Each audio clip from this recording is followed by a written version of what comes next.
All right, we've got more on kids in podcasting. I had my good friend Daniel Lewis reached out to me and asked me a question following up on this. He said, I'd love for you to address receiving feedback from minors and using it in a podcast. He says a friend has this exact concern with a family friends podcast, and Daniel says he knows that one consideration is what information the channel collects and shares with the podcaster. But what if we assume that nothing is tracked about the minor except the information they give, their first name, state, and story or feedback? Well, couple of things. Generally speaking, when we're dealing with kids and they're accessing a website or something like that, they are supposed to be 13 years or over, unless there's some strict protocols about websites and online things for kids. So we'll assume that they're over 13 at least for the purposes of this. And honestly, it probably makes sense for in the contact form or whenever you're gathering the information that the kids specify and say that they are over the age of 13 or they have their parents' permission to do this, just so you have a record that they either told you the truth or lied to you about that. Okay, so that's point number one.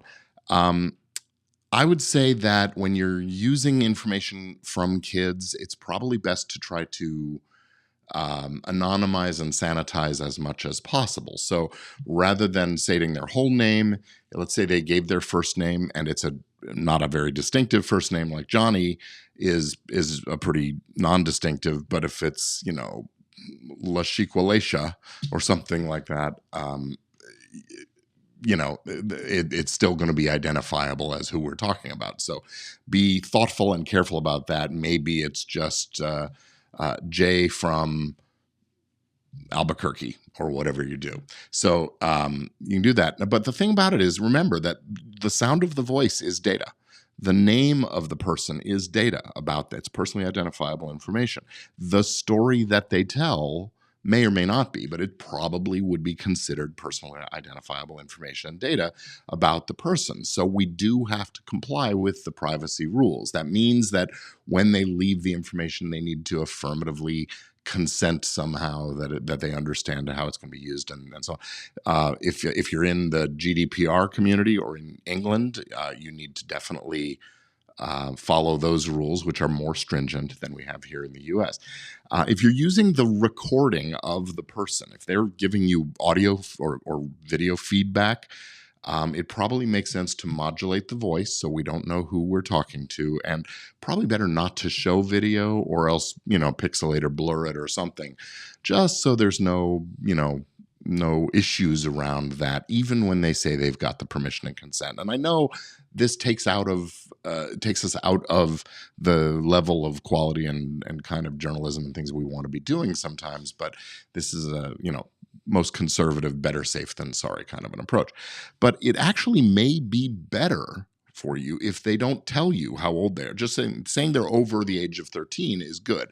But beyond that, telling you that they're 17, if you don't know that they're a minor, then there's less of a concern. If they're giving some sort of indication of their consent, that they understand that it's being recorded, understand that it's going to be made public, then operating on a sort of a reasonable assumption that they're an adult is one thing. If you know it's a young person, then use judgment.